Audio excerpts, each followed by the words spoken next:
homiylarimizni tanishtirib o'taman degan bo'lardi agar efirni Zo'r TVda ko'rayotganingizda, lekin biz unday demaymiz. Braziliyalik yosh va xavfli jangchisi laqabi Panterinha, ya'ni Luan Sardinha haqida aytyapman. 29 yoshlik bu jangchi hozircha professional karyerasi 9 g'alaba va atiga 1 mag'lubiyat qayd etgan. Hamyurtimizda ham shunday hisob, deyarli 8 g'alaba va 1 mag'lubiyat bor. Mag'lubiyat esa qanday bo'lganini yaxshi bilasiz. Yodingizda bo'lsa, tormor etayotgandi raqibni Miravzal Ahtamov. Shunchaki kutilmaganda o'sha tirsak zarbasi yoki bosh to'qnashmaganmidi aniq yodimda qolmagan. Lekin mana shu kutilmagan holat doktorni e'tiborini tortgan va jangni muddatdan avval to'xtatishga majbur bo'lgan doktor Miravzal Ahtamov jangni davom ettiraman degan, chunki u g'alaba qozonayotgan. Demak, tomosha qilamiz, albatta qiziq jang bo'ladi.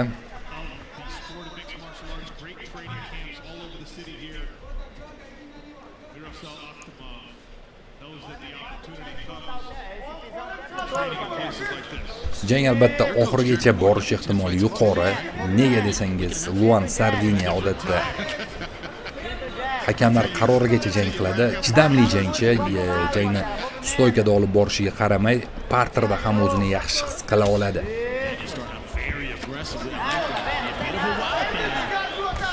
Low kick Luandan.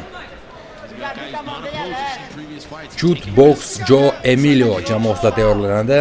Luan Sardinha bu jamoa o'zining agressiv striking maktabi bilan mashhur.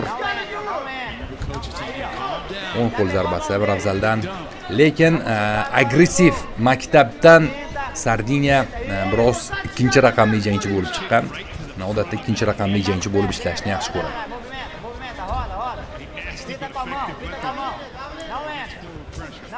Low kick Miravzal Ahtamovdan biroz oldinga bosim qilishni talab qilishmoqda. Husan Majlimov aynan Miravzal Ahtamovdan shu burchakdagi ovozlarni yaxshi eshitib turibmiz. 2,5 daqiqa vaqt qoldi.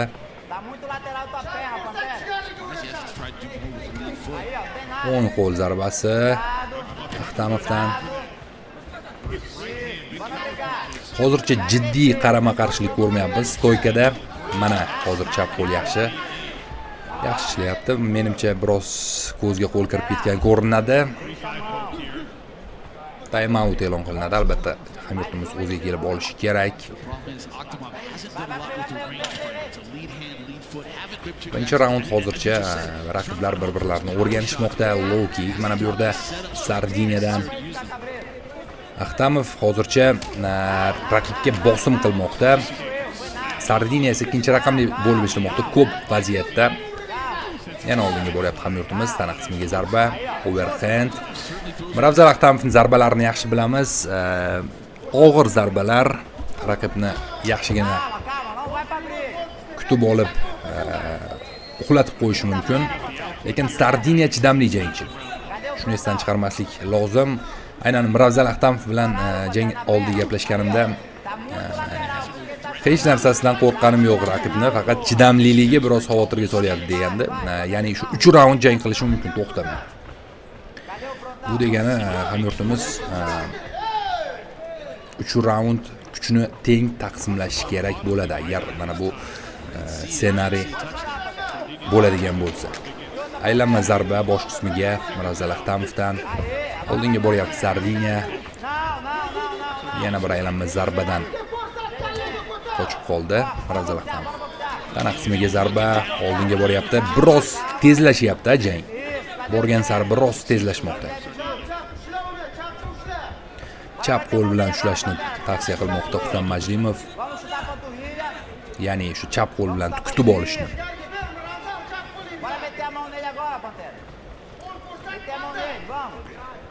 O'ng qo'lni ko'rsatib, chap bilan urishni tavsiya qilmoqda murabbiylar, lekin Miravzal Ahtamov hozircha amal qilgani yo'q bunga. Oldinga boryapti, ikkitalik zarbani o'tkazib yubordi Sardinha, lekin o'zida hali o'zini yo'qotib qo'ygani yo'q. Yana bir qancha zarbalar, endi Sardinha oldinga boryapti. Xavfli holat yuzaga kelishi mumkin. Raqib parterga olib o'tmoqchi hamyurtimizni. Zarbalar demak raund menimcha yakunlanadi, takedown bo'lmay. Shunday bo'lyapti ham. 1 daqiqalik tanaffus, menimcha bu raund bizning foydamizga hal bo'lishi kerak, chunki Miravzal Ahtamov aniq zarbalarni ko'proq berdi, raqibdan ko'ra aktivroq ishladi va birinchi raqamli bo'ldi ko'p vaziyatda. Shu sababdan to'laqonli loyiq deb o'ylayman ushbu raundda.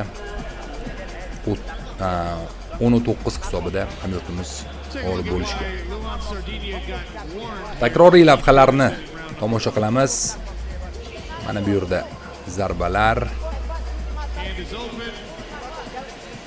Asosan Miravzal Ahtamov oldinga bordi, zarbalarni ham aniq yo'lladi.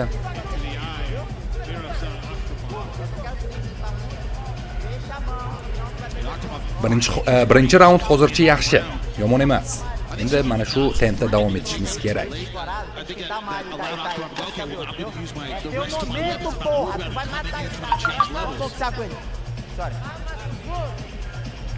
Do'stlar,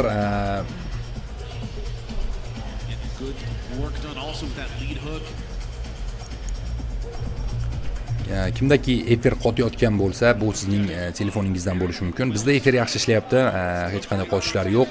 Ya'ni efir uzatilishi yaxshi. Endi qabul qilib olish bu sizning telefoningizga, internetingizga bog'liq bo'lishi mumkin. Ikkinchi raund bizda start oldi.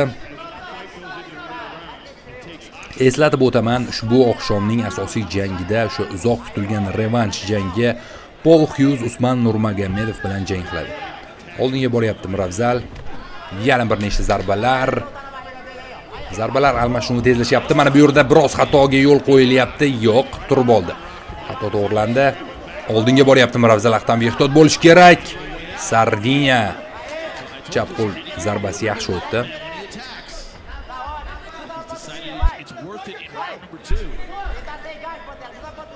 Low kick.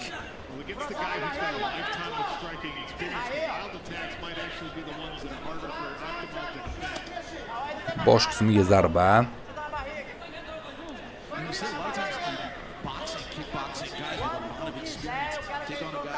Hozircha Sardinya mana bu raundni boshida yaxshi boshladi. Bu yog'iga endi biz olib ketishimiz kerak. Har qalay Braziliya jiu-jitsusini biz ko'rganimiz yo'q bu yerda. Miravzal Ahtamov mana bu parterdagi holatlarga ham yaxshi jang qila oladi.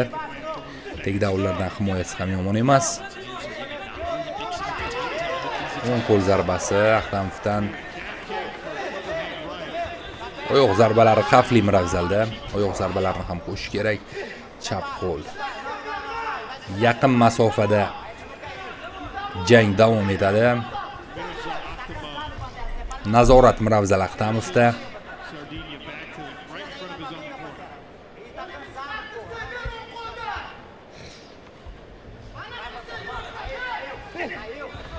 Tizza zarbasi bilan demak chiqib ketdi shu vaziyatdan Sardinya, lekin aniq tegmadi. Mana bu zarba esa yaxshi edi. Ikkinchi qo'l ham tegdi. Low kickni demak yo'llab, men hali o'zimdaman degan ishorani berib qo'ydi Sardinya. Lekin zarba xavfli chiqqan. Kit Peterson ham turibdi o'rtada.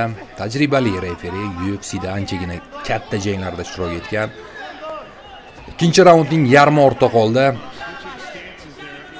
Muddatdan avval chiroyli g'alaba ko'rsak juda zo'r bo'lardi, lekin bizga muhim g'alaba, farqi yo'q. Hakamlar qarori yoki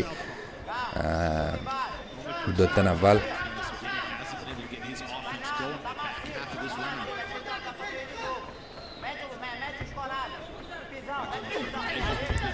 yana bir chap qo'l zarbasi bilan kutib olyapti Miravzal Ahtamov. Gap bo'lishi mumkin emas. Chap qo'llar yaxshi o'tyapti. E'tibor bering. Bekorga aytmagan ekan Husan Majlimov. Chap qo'lni ishladi deb oldinga boryapti. Sardinya menimcha o'zini stoykada yaxshi his qilmadi. Kurashga o'tishga harakat qilib ko'ryapti. Mana bu takedown bizga ortiqcha edi. Chiqib olish kerak iloji boricha.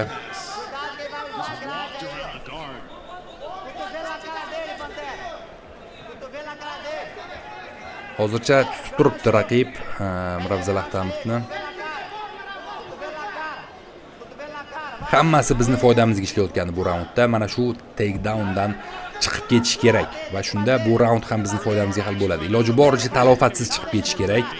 Zarbalar berishga harakat qiladi albatta raqib. Hozircha yaxshi. Deyarli chiqib oldi. 80% ga desak bo'ladi.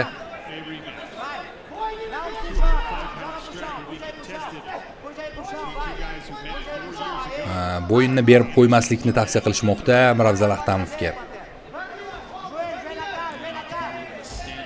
Chiqib oldi Miravzal Ahtamov, gap bo'lishi mumkin emas. Jang stoykaga qaytishga yaqin, hozircha nazoratda turibdi-ku, lekin chiqib ketish kerak bu vaziyatlar ham. Oyoqlarga ishlamoqda Sardiniya.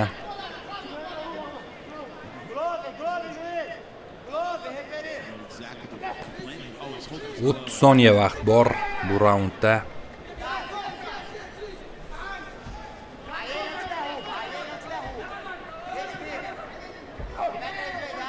Nazorat Miravzal Ahtamovga o'tmoqda raund so'ngida.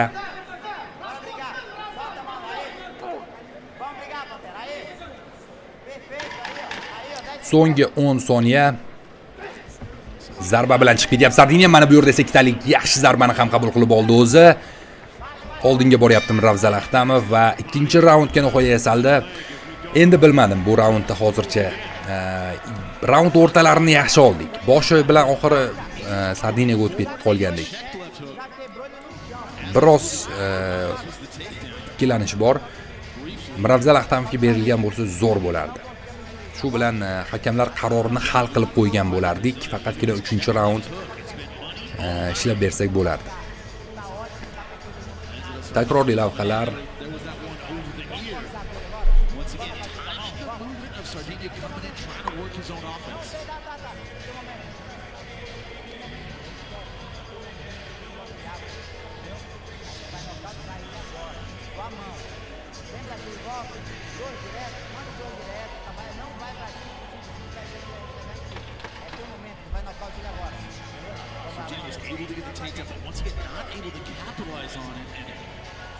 Difficult. He's not going to find himself in that position very often.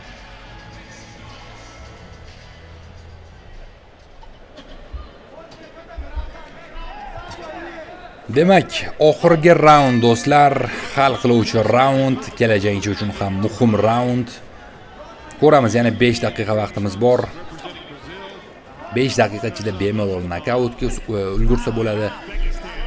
Bemalol submissionlar qilsa bo'ladi. Shu sababdan ko'zimizni uzmaymiz ekrandan.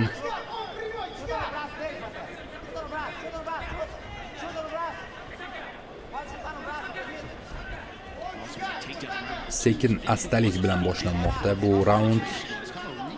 Hozircha oldinga o'tishga shoshilishmayapti. Ikkitalik zarba.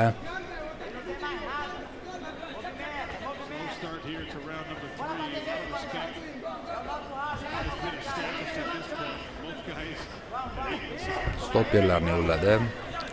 Sardiniya. Qayki zarbasi aniq emas. Miravzal Ahtamov bosim qilmoqda, zarbalar berishga tayyorlanmoqda.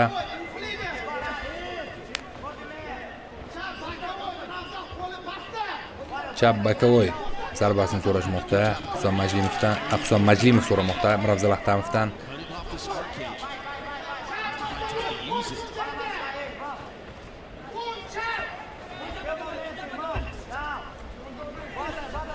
Stoperlar Sardiniya aktivlashib qolgan, himoyada harakat qilayotgan bo'lsa ham zarbalarni ko'proq beryapti. Jab zarbalari tana qismiga oyoq zarbasi qo'shildi. Oldinga boryapti, ikkitalik zarbani yo'lladi Sardiniya, xavfli zarbalar edi. Hammasi joyida, jang davom etadi. Uppercut Miravzal Ahtamovdan yaqin masofadagi qarama-qarshilik. Miravzal Ahtamov PFL ligasida bir qancha shu mag'lubiyatigacha bo'lgan vaqtda, mag'lubiyati boshqa ligada bo'lib qoldi, PFL da emas. PFLda yana 2-3 ta jangda g'alaba qozonsam, Usman Nurmagomedovga chaqiruv tashlayman deb aytgandi. Mutlaqo mantiqqa to'g'ri keladigan ish edi u, chunki hozir mana bu yerda takedown bo'lib qoldi. Turib olish kerak. Muhimi nazoratda qolib ketyapmiz. Sardinya kurashni ishlatishga qaror qildi mana bu 2-3 raundlarda. Bir amallab turib olsak, marra bizniki. Demak, agar g'alaba qozonganda Usman Nurmagomedov o'sha 1-2-3 ta jangda g'alaba qozonganda chaqirish mumkin edi. Yo'q, mana bu yerda zarbalar qabul qilib olmasdan iloji boricha turib olish kerak.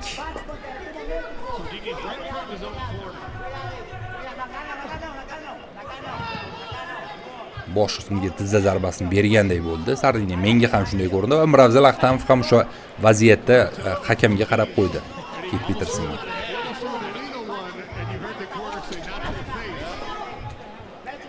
Bu holatda qolib ketmaslik kerak iloji boricha. Endi bu yoqdan gapirish oson, lekin mana bu vaziyat o'zi murakkab. Hozir birgina xato bilan bo'yinni berib qo'yish mumkin. Birgina xato bilan raqib umuman qulay pozitsiyaga chiqib ketishi mumkin. Shu sababdan o'ylab harakat qilish kerak, lekin vaqt ketyapti. Eng yomoni shu.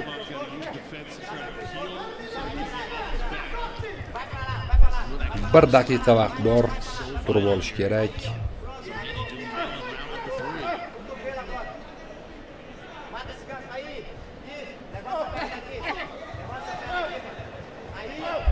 Hozircha mutlaqo nazoratni qo'lga kiritdi Sardinya.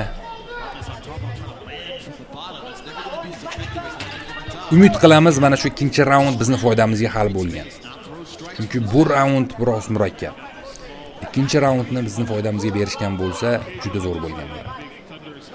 Hozir chiqib olish uchun ham yaxshigina kuch kerak, chunki 3-raund intensiv kurash ketdi. Shu 3 raund davomida. Mana bu yerda esa raqib hozir bosim uyushtirmoqda, zarbalar bermoqda. Turib olishga harakat qilyapti Miravzal Ahtamov. Qiyin holatda, muhimi muddatdan avval taslim bo'lmaslik kerak, chunki hakamlar qaroridan hali bemalol umid qilsak bo'ladi. Ikkinchi raund yomon o'tmadi. Ikkinchi raund deyarli Miravzal Ahtamovning foydasida desak bo'ladi. Hozir bo'yin emas, jag'dan bo'g'ishga qaror qildi. Sardinya jag'dan bo'g'ib Hamzat Chimayev Robert Whittakerni tishlarini sindirib yuborgandi. Hozir mana Miravzal Ahtamov yaxshi pozitsiyaga o'tib ketyapti. Lekin jang yakuniga yetdi do'stlar. Umid qilamiz birinchi va ikkinchi raund bizning foydamizda va biz ushbu jangda g'alaba qozondik. Birozdan so'ng albatta bunga javobni hakamlar qarori orqali olamiz. Hozircha esa hakamlar qarorini kutamiz.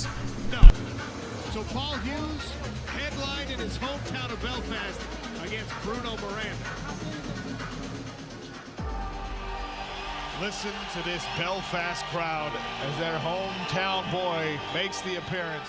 Bruno Miranda is motivated by the position he is in tonight as potential spoiler. Oh, left hook, that's a hook. And a right hand, and the hammer fist, Paul Hughes. Belfast, I have big news for you. A 42-second knockout. Paul Hughes states his case for a world title rematch against Usman Nurmagomedov. Usman Nurmagomedov! You can run. You can try to delay this rematch as long as you want, but your day is f***ing coming. Usman Nurmagomedov says he doesn't deserve the rematch. He has granted it anyway. Our main event tonight, the most highly anticipated fight in PFL history. And how about this? Paul Hughes continues the war of words, and that was one of the things that we saw in fight one, Jimmy.